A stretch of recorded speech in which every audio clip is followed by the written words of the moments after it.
अस्सलाम वालेकुम व्यूअर्स, मैं हूं शाकिर सोलंकी। व्यूअर्स, मियां नवाज शरीफ को इस्लामाबाद हाई कोर्ट ने 8 हफ्तों की ज़मानत पर रिहा कर दिया है और वो कहीं भी अब जा सकते हैं। आमिर सईद अब्बासी क्योंकि कल इस पूरी कार्रवाई को कवर करते रहे हैं और पहले भी जो समातें हुई हैं उनको भी कवर करते रहे हैं, पूरे केसेस को इनको जानते हैं, नेब को, इस्लामाबाद हाई कोर्ट को कवर करते रहे हैं। इनसे आज डिस्कस करेंगे। आमिर, पहले तो कल की कार्रवाई के हवाले से बताएं कि इतना इमरजेंसी में मियां साहब की ये रिहाई हुई, ज़मानत हुई। मियां साहब की तबीयत तो वाकई नासाज है, जो डॉक्टर अदनान या बाकी लोग भी कह रहे हैं, तशवीश तो है उनकी तबीयत के हवाले से, या कुछ और रीज़न्स भी हैं। शाकिर साहब, कल जब समाज शुरू हुई तो सबसे पहले अदालत ने उस्मान बुज़दार साहब को तलब किया हुआ था। उस्मान बुज़दार साहब चीफ़ एग्जीक्यूटिव हैं पंजाब के, और पंजाब में तमाम तर जो जेलों की सूरत हाल है, अदालत ने उस पर इस्तफसार किया कि जेलों में सिर्फ नवाज़ शरीफ की हम बात नहीं करते, सैकड़ों लोग ऐसे हैं जो मुख्तलिफ़ बीमारियों में मुब्तला हैं, कन्विक्ट्स हैं, या वो अदालतों में उनके मुकदमात चल रहे हैं, या सज़ा याफ्ता हैं, वो कैंसर जैसे मुज़ी मर्ज़ में मुब्तला हैं, दीगर बीमारियों में मुब्तला हैं। तो पंजाब गवर्नमेंट ख़ुद क्यों कुछ नहीं करती, तमाम चीज़ें अदालत पे क्यों छोड़ी जाती हैं? क्योंकि ज़ाब्ता फौजदारी में ये सेक्शन ऐड है 401, जिसमें प्रोविंशियल गवर्नमेंट को इख्तियार होता है कि वो किसी भी मुलजिम को ज़मानत पर रिहा कर सकती है अगर उसकी हालत तशवीशनाक है, बीमार है और डॉक्टर्स की रिपोर्ट्स मौजूद हैं। तो इस पर उस्मान बुज़दार साहब बड़े जज्बाती होकर उन्होंने सबसे पहले अदालत को बताया कि सर, मैं ख़ुद वकील हूँ। इस पर अदालत ने कहा जी माशाल्लाह, ये तो बड़ी अच्छी बात है। फिर उन्होंने बताया कि सर, मैं वाहिद वज़ीर आला हूँ जिसने 8 जेलों में गया है, और उस पर जस्टिस मोहसिन अख्तर कियानी साहब ने कहा जी कि आप पहले वज़ीर आला होंगे जिन्होंने जेल का दौरा किया है, आप जेल नहीं गए। इस पर भी अदालत में कहकर लगा। तो खैर, उस्मान बुज़दार साहब एक अच्छा सबक याद करके आए हुए थे। वो वही रिपीट कर रहे थे कि हम बहुत अच्छे इंतजामात कर रहे हैं, जेलों में हम इनकलाब लेके आ रहे हैं, हमने एक ग्रैंड पैकेज तैयार किया है जो कैबिनेट में है और जल्द ही मंजूरी हो जाएगी, और हम पंजाब की तमाम जेलों में इस्लाहात लेके आ रहे हैं, और तमाम जो इस तरह के मसाइल हैं, जो बीमार लोग हैं उनको हम फैसिलिटेट करेंगे, जो एजड लोग हैं उनको हम सहूलत देंगे, और ज़मानत मंजूरी का जो इख्तियार है हम उसे इस्तेमाल करेंगे, और हम तमाम तर इक़दाम कर रहे हैं। उस पर अदालत ने उनको जाने की फिर इजाज़त दे दी और ये कहा कि हम आपको ज़हमत देने का मकसद यही था कि ये एक इख्तियार है आपके पास, आप इसे क्यों इस्तेमाल नहीं करते, और तमाम बोझ फिर अदालतों पर आता है आपके काम ना करने की वजह से। खैर, उस्मान बुज़दार साहब को जाने की इजाज़त दे दी गई। उसके बाद जो डॉक्टर्स थे, डॉक्टर सलीम चीमा जो MS हैं सर्विसेज हॉस्पिटल के, उन्होंने बताया कि नवाज़ शरीफ की सेहत में हम एक बीमारी का इलाज करते हैं तो दूसरी बिगड़ जाती है, दूसरी का करते हैं तो तीसरी बिगड़ जाती है, मल्टीपल बीमारियों में वो मुब्तला है। और उन्होंने बताया कि हम उनके जब मसनूई तरीके से जब प्लेटलेट्स बढ़ाते हैं तो उनको हार्ट अटैक हो जाता है, और उनको माइनर हार्ट अटैक भी हुआ जब हमने उनके प्लेटलेट्स को 48,000 तक इंक्रीज़ किया। तो उनके प्लेटलेट्स जब बढ़े तो उसका अटैक और उसका असर जो है वो उनके दिल पर होता है। इसके अलावा दीगर बीमारियां भी हैं। तो उन्होंने बताया कि हम इलाज तो कर रहे हैं, लेकिन इस वक्त भी उनके प्लेटलेट्स जो हैं वो 30,000 हैं, विच इज़ नॉट स्टेबल। उन्होंने कहा कि जब तक उनके प्लेटलेट्स 50,000 से तजावुज़ नहीं करते तब तक हम उन्हें ना शिफ्ट कर सकते हैं, ना उन्हें के इलाज में कोई बेहतरी आ सकती है, और we are still hoping for the best कि अल्लाह करे को करम हो और उनका इलाज बेहतर हो। फिर उसके बाद डॉक्टर अदनान साहब आए, अदालत ने उन्हें भी सुना, बताया कि आप नवाज शरीफ साहब के ज़ाती मौलिज हैं, क्या प्रोग्रेस है, क्या हो रहा है। डॉक्टर अदनान साहब ने बताया कि मैं 20 साल से उनका मौलिज हूँ, इतनी कभी उनकी सिचुएशन नहीं बिगड़ी जो इस वक्त है, और किसी भी वक्त कुछ भी हो सकता है। और वो बड़े मायूसी से वो बता रहे थे चीज़ें कि नवाज शरीफ की हालत बहुत ख़तरे में है और वो ज़िंदगी, he is fighting for his life. उन्होंने कहा कि वो अपनी ज़िंदगी की जंग लड़ रहे हैं इस वक्त। उसके बाद फिर अदालत ने ख्वाजा हारिस को कहा कि आप ये बताएं कि आपका क्या मौक़िफ़ है। ख्वाजा हारिस ने कहा कि हम चाहते हैं कि आप नवाज शरीफ को मेडिकल ग्राउंड्स पर ज़मानत दे दें, हमारी इस तरह है। फिर नैब से पूछा गया तो नैब ने मुखालफत कर दी और ये कहा कि नहीं, हम ये नहीं चाहते कि नवाज शरीफ को आप मुस्तकिल ज़मानत दे दें, हम ये चाहते हैं कि सुप्रीम कोर्ट का ऑर्डर मौजूद है, जैसे नवाज शरीफ को 6 हफ्तों के लिए ज़मानत मिली थी, तो एक स्पेसिफिक टाइम पीरियड के लिए तो आप ज़मानत दे सकते हैं, लेकिन नवाज शरीफ कल ठीक हो जाते हैं तो सज़ा कहाँ जाएगी। तो अगर ऐसे आप ज़मानत दे देंगे तो फिर सज़ा का सारा जो किरदार है वो ख़त्म हो जाएगा, आप ज़मानत मुस्तकिल ना दें। उसके बाद फिर अदालत ने यह भी कहा कि नैब ने हफ्ते के रोज़ तो कहा था कि हमें कोई एतराज़ नहीं है, तो आज तो बयान आपने बदल लिया, लेकिन खैर वो नैब ने कहा जी कि हमारी ये स्टैंडिंग पोजीशन है, हमने अदालत को आगाह कर दिया है। उसके बाद ख्वाजा हारिस ने ये कहा कि नवाज शरीफ की जो मेडिकल कंडीशन है वो ख़राब हो रही है, आप ज़मानत दे दें।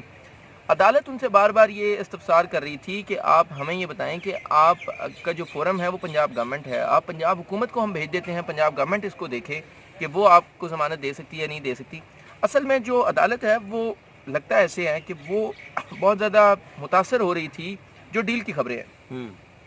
وہ بار بار یہی سوال کرنے والا تھا کہ یہ ڈیل کی جو خبریں تھی، اینکرز کو بلایا تھا چیف جسٹس نے اسلام آباد ہائی کورٹ اطہر من اللہ نے،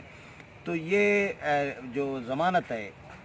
واقعی کوئی ڈیل کا نتیجہ ہے یا جنون بیماری کا کیس ہے اور مجبوری میں دی گئی ہے؟ جی بظاہر تو لگتا ہے کہ اس میں کوئی ڈیل نہیں ہے، کیونکہ دیکھیں عدالت بھی بار بار اس تاثر کو زائل کرنا چاہ رہی تھی، کیونکہ جو ہمارے کچھ جو جرنلسٹ ہیں، اینکرز ہیں، وہ تو آپ کو پتہ ہے کہ جب وہ تجزیہ دیتے ہیں تو وہ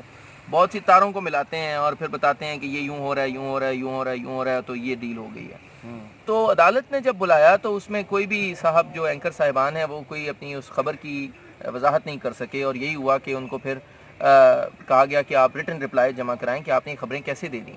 تو عدالت اس جو ڈیل والی خبریں ہیں اس سے جان چھڑانا چاہ رہی تھی، اسی وجہ سے جسٹس محسن اختر کیانی صاحب نے کہا جی کہ آپ گورنمنٹ کے پاس جائیں نا، پھر پتہ چل جائے گا، کم از کم عدالت تو نہیں ہوگی، پھر لوگ بھی نہیں کہیں گے کہ ڈیل ہوئی ہے اگر گورنمنٹ کا اور آپ کا معاملہ ہے۔ لیکن خواجہ حارث بار بار کہہ رہے تھے کہ ہم نے بڑی مشکل سے نواز شریف کو راضی کیا تھا کہ وہ عدالت میں درخواست دے دیں، نواز شریف راضی نہیں تھے، اور اسی لیے ہم نے درخواست شہباز شریف کی طرف سے دائر کی تھی۔ تو وہ کیسے راضی ہوں گے کہ وہ پنجاب گورنمنٹ اپنی ایک مخالف پارٹی جو ان کو جلسوں میں پبلک سپیسز میں ان کو بڑا برا بھلا کہتی ہے، اس کو کیسے رحم کی اپیل کر دیں کہ ہمیں ضمانت دے دیں؟ تو خواجہ حارث بار بار عدالت کو کہہ رہے کہ آپ پنجاب گورنمنٹ پہ نہ پھینکیں، نہ گورنمنٹ کی طرف نہ بھیجیں ہمیں، ہم عدالت کے پاس آئیں، عدالت جو فیصلہ کرے گی ہم قبول کر لیں گے۔ تو اس پر پھر عدالت نے یہ کہا کہ ہم اس تاثر کے ساتھ کہ ڈیل کی خبریں چل رہی ہیں اور اس طرح کے بیانات بھی آتے ہیں، این آر او ہو رہا ہے یا اس طرح کی جو چیزیں منسٹرز کے اسٹیٹمنٹس آتی ہیں جو عدالت کرے گی، تو آپ عدالت پہ نہ ڈالیں، آپ خود فیصلہ کریں۔ تو خیر یہ تمام تر کارروائی کے بعد پھر عدالت نے یہ فیصلہ محفوظ کیا، اور پھر تقریباً 35 منٹ کے بعد یہ فیصلہ سنایا گیا کہ نواز شریف صاحب کو 8 ہفتوں کے لیے ہم بیل دیتے ہیں۔ اگر اس 8 ہفتوں کے اندر نواز شریف صاحب عدالت سے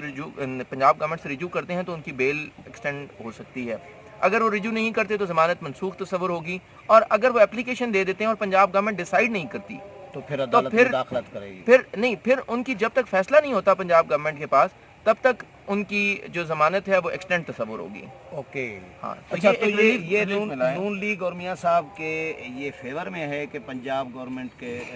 پر فیصلہ چھوڑ دیا عدالت نے؟ نہیں، دیکھیں جتنے بھی مسلم لیگ نون کے لوگوں سے ہماری بات ہوئی، انہوں نے کہا کہ نواز شریف نہیں راضی ہوں گے کہ وہ بزدار گورنمنٹ کو رحم کی اپیل کریں یا ضمانت کے لیے رجوع کریں۔ 2 صورتیں ہیں، ایک تو یہ ہے کہ وہ اس آرڈر کے خلاف سپریم کورٹ جا سکتے ہیں، اور دوسری صورت یہ ہے کہ وہ وہاں پر اپلیکیشن دینے کے بعد دوبارہ ادھر رجوع کر لیں اور اسلام آباد ہائی کورٹ سے ہی کہیں کہ آپ ہی فیصلہ کریں ہماری ضمانت کا۔ یہ ڈیپینڈ کرتا ہے نواز شریف کی صحت کے اوپر۔ نواز شریف نے جو اپلیکیشن تھی ان کی شہباز شریف کی، اس میں بڑا کلیئرلی لکھا تھا کہ ہمیں پاکستان یا بیرون ملک میں علاج کی اجازت دی جائے۔ اس پہ عدالت نے کوئی کلیئر آرڈر نہیں کیا، تو اب یہ دیکھنا ہوگا کہ باہر جا سکتے ہیں۔ ایگزیکٹلی نواز شریف باہر جا سکتے ہیں، کوئی پابندی نہیں ہے، کوئی قدغن نہیں ہے، لہٰذا اس میں نواز شریف بیرون ملک جا سکتے ہیں۔ ان کے علاج کے اوپر نہ عدالت نے کوئی آرڈر کیا ہے، نہ روکا ہے، نہ جانے کی اجازت دی ہے۔ تو جب کوئی آرڈر نہ ہو تو اس کا مطلب ہوتا ہے کہ آپ جا سکتے ہیں۔ تو میاں صاحب تو ہم نے تو سنا تھا میاں صاحب راضی نہیں ہے باہر جانے کے لیے، علاج کے لیے، میاں صاحب تو یہیں علاج کرانے کے لیے کہہ رہے ہیں۔ جی اس پر جو ایون ڈاکٹرز تھے انہوں نے بھی یہ بتایا کہ کیونکہ نواز شریف صاحب کی ابھی حالت بھی ایسی نہیں ہے کہ نواز شریف کو شفٹ کیا جا سکے، ایون ایئر ایمبولینس میں بھی انہیں نہیں شفٹ کیا جا سکتا، ان کی کنڈیشن ایسی ہے۔ سو اس وجہ سے انہوں نے کہا کہ فی الحال تو ہم نہ ان کو ریکمینڈ کر سکتے ہیں شفٹ کرنے کی، نہ کچھ اور۔ تو اس پہ عدالت نے پھر خواجہ حارث سے استفسار کیا کہ آپ کیا چاہتے ہیں، ٹریٹمنٹ ہو رہا ہے، نواز شریف مطمئن ہیں، ڈاکٹر عدنان مطمئن ہیں۔ وہ یہ کہہ رہے تھے کہ تمام جو ایکسپرٹیز ہیں وہ ایک چھت کے تلے اویلیبل نہیں ہیں، جو بیماریاں ہیں نواز شریف کو، ہم یہ چاہتے ہیں کہ ایک چھت تلے تمام چیزیں اویلیبل ہوں اور وہاں پر ہی ان کا علاج ہو۔ لیکن اس پر خواجہ حارث نے کہا کہ ہم یہ کوشش کریں گے کہ کسی ایسے پرائیویٹ ہاسپٹل میں ان کو شفٹ کریں جہاں پر ان کی مرضی کا، بیسیکلی جو نواز شریف کی اس وقت استدعا بھی ہے اور جو خواجہ حارث کہتے ہیں وہ بار بار یہ کہتے ہیں کہ اس وقت جو ٹینشن ہے نواز شریف کو اور جو بیماری کی وجہ ہے وہ ہائپر ٹینشن ہے، جو